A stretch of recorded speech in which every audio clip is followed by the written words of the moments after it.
కళ్ళు కైపెక్కించే పోకళ్ళు కాటేస్తే కాదంటానా ఇప్పుడైనా వయసేమైనా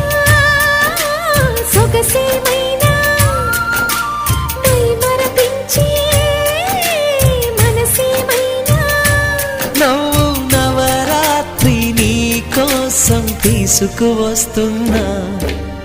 మైనా ఏమైనావే మన్మథ మాసం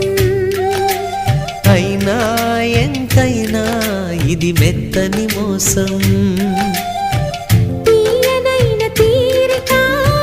తీర్చమంది కోరిక నీకు తోడు నేనికా నీవులే